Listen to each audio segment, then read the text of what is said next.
Sanbonan Ikorileni. Today we are talking solar PV. For those who don't know, those are solar panels. And helping us explain what that is our head of division for alternative renewable energy, Hendrick Raedani. Hendrick. No, ngiyabonga Thulasizwe, and then also love to greet the residents of Ekurhuleni. Yeah, so I'm good to be here. I'm honored. Okay. Thank you. For those who don't know, what is a solar PV embedded system? Obviously, it's not denying that as a country we've been suffering load shedding, this current energy crisis. And obviously that has actually pushed most residents and also business to consider alternative sources of supply, to supplement electricity from the grid. So now, and in most cases, we find that most people install solar system. And what it is, these are the panels that you see on top of the houses, solar panels. And that also involves the conversion device, which is an inverter. And then in other cases, they also have battery backup, where you also know that the sun will only shine at night, during the day, and at night there's no sun. So at least with battery storage, you are able to use that electricity that you've generated during the day at night. So now we call it an embedded system because that entire system is connected to the house or any building's wiring. And that wiring is also alternatively connected to the distribution grid of the municipality. So now that whole system, they operate in parallel, meaning that now they operate in sync at the same time. So no wonder we are saying it's embedded within the distribution system, hence we call it embedded generator. It's a different story than if it's a standby generator. A standby generator is not an embedded generator because it's either using the grid or using the generator. There's either a manual changeover switch or an automatic changeover switch where when the power goes off, that switch flips over to the generator. So the generator and the grid are not operating in sync, so we cannot call that embedded generation. So, but with the solar system, they all work at the same time. So it's embedded within our distribution grid. I hear you, Mr. Raedani. So since it's connected to the grid, does a resident need, or does a business or resident need to inform the municipality before installing such a system? Yeah, obviously by virtue of the system being embedded to the electricity network, it means that now it's part of the grid. And then obviously there's some safety concern, you understand, it's part of the local grid. So now such a system definitely needs to be approved by the municipality. We need to make sure that it's technically it follows all the standards and regulations set on the national standards. And then again also the bylaws of the city, and it also goes on the issue of safety as well, because remember now this is a generator, and by virtue of being a generator, that's a risk. It's a safety concern. So people can get electrocuted. So now if such a system is not registered, is not approved, there's safety concern. So yeah, definitely all unregistered systems, they pose a safety risk on our grid, especially on our servicemen. So they definitely must be registered. Even though, because most people think that maybe utilities or municipalities want to stick their fingers where they don't belong. The bottom line, that as long as it's connected to the grid, it might be connected inside your house, but that whole system is getting power from the grid. All right, so there's a one common cable going to the grid outside. So now because of that, it has to be registered. I heard you talking about bylaws. What are the bylaws regulating this system and installation? Look, obviously as a city we do have approved electricity bylaws. Right, these are the laws that governs how we run the business of distribution of electricity. All right, so now that is also part of our bylaws, where any unregistered system, for us we see it as an illegal system. Right, so now you as a consumer, as a resident, it's against the law, or it's against our bylaws to install a system which is not registered, right, which is not even approved for the municipality. So you're actually trampling upon the bylaws of the city if you've got such a system which is not registered. Okay. And then we as a municipality, as a licensed distributor for electricity, we actually can disconnect power to any illegal connection. So for us, if we got a system, it's not registered, we have got the rights. We can even switch off your connection up until everything is made legal. I'm sure there are people who are not privy to this information, and they would want to know what is the repercussions of having installed such a system without the permission of the city. Yeah. Obviously, we understand that maybe other people simply don't know. Right, they just put it that way. And then obviously as the city, we cannot take a very harsh stance where we need to punish people. For us, it's not about punishing people. For us, it's just making people aware. That's exactly what we are doing today. Just make people aware, create awareness. So now when we are satisfied that most people are aware, right, then we can then come take an approach of taking a hard stance on the bylaws. So look, you've got an illegal system, we can actually do something if you don't register. But for now, we are urging residents to come and register for their systems, right?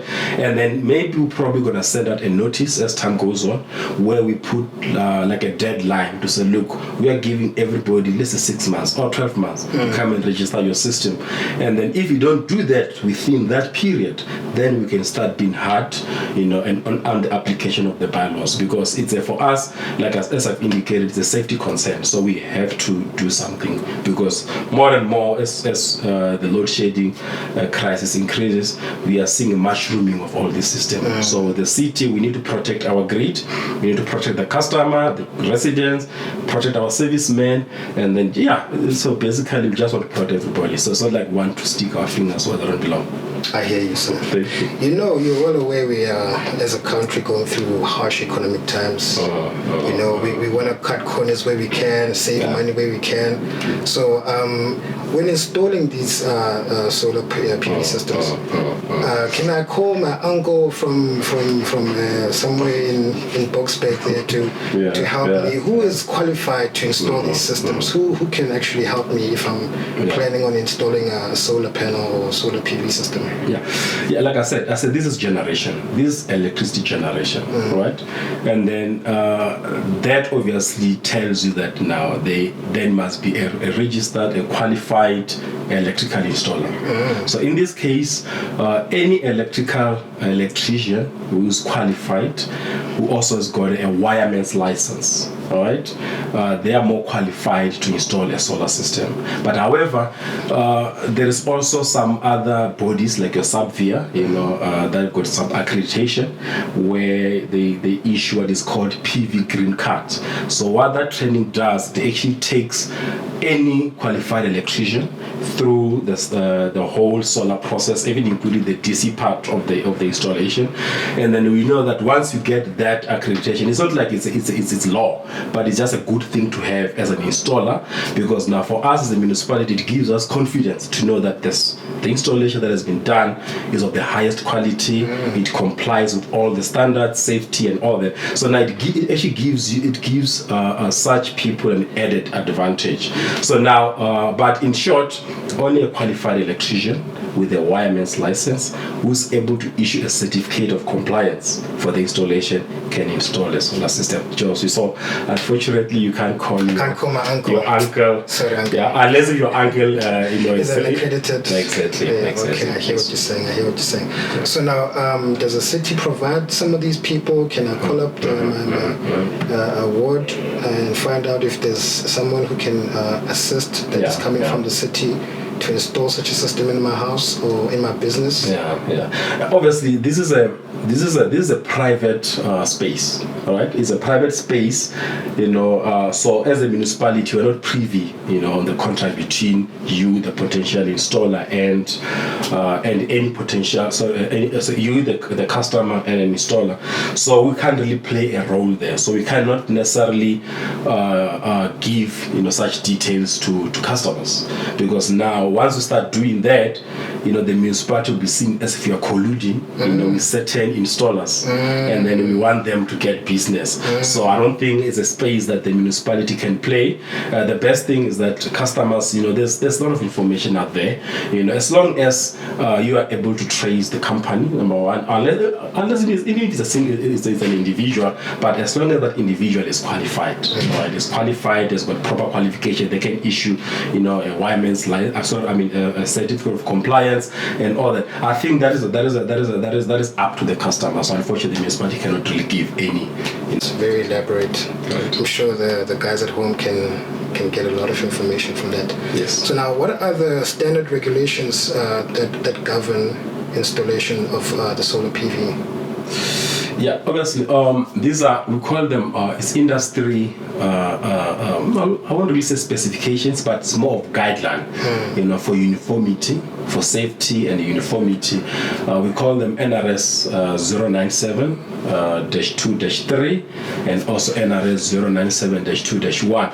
So those are the standards that are out there. And then you also have got your embedded generation grid codes, that's more applicable on large scale solar systems, because it's not just only household that install solar systems. You've got businesses. Currently, as a city, we've got almost 250 megawatts of installed capacity. Wow. And mainly it's from businesses, right? So now those are the other standards that also governs large scale solar systems. But now for households, it's mainly those two, and then it actually gives you an indication of what size can be installed. Because, for example, you cannot just decide to install any size. It must be guided by certain regulation. For example, most households in Ekurhuleni are equipped with 60 amps single phase circuit breaker, right? So you cannot go now and install a massive 80 amps installation there. It's going to be problem, going to be too big for the cabling, which is there. So now those are the standards that regulates on what size you can install, what amount of electricity that you can export onto the grid, safety issues, and then so those standards are there for such to address those issues. So now all this information is available on the City of Ekurhuleni website, which is ekurhuleni.gov.za. Yes. So we've had a question from our residents saying, please summarize the COE's embedded generation registration process. If you can just give us a brief summary before we close. Okay. Look, obviously, number one, we've got all this information, all right? Even what I'm saying now is also there on the website. So residents, businesses can access this information on the city's website. And then again, we also do have this information across all our customer care centers. So now they can walk onto any electricity department in all different areas. We've got 9 towns, so they can walk there to get even the application form. But mainly the assessment and the approval thereof that takes place in Boksburg, all right, currently. So now maybe somebody might say, let me rather just go straight to Boksburg, but it doesn't really make any difference. So that's the start of a process. Get an application form, and from that application form, complete the application form. We'll technically assess the application form, and if everything is in accordance with the standards, then we give you a first approval letter to say, look, remember, I'm using a system where you haven't installed, all right? So if this is a system where you haven't installed, then you're gonna do an application, we assess it, we give a first approval letter to say, look, we are happy, your application is in accordance with the standards, you can go ahead and install, all right? You install the system. After installation, there's commission that needs to be done. In commissioning, obviously, you're gonna complete a commissioning form, you're gonna give us a COC, which is a certificate of compliance, to make sure that whoever is installed that system has guaranteed that it is fine, is safety-wise, everything is okay. So there's a COC, and also there's some safety labeling that we do on the installation, and also some safety tests. Because now, like I said, this is a generator, and potentially it's a safety risk to our servicemen. So now the inverter itself, there are also some standards like your NRS 097-2-1 that actually governs how the inverter must relate with the grid.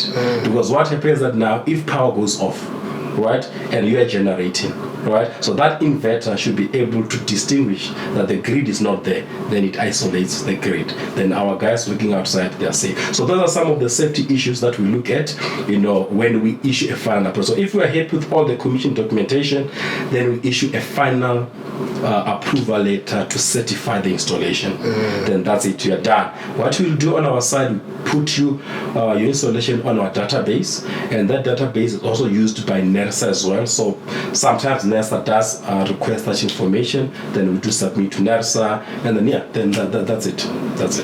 Bahlali ba Ekurhuleni, you've heard it here first. With regards to any questions you might have about installing solar, visit our website at ekurhuleni.gov.za. Thank you, Mr. Hendrick Raedani, our divisional head for alternative and renewable energy.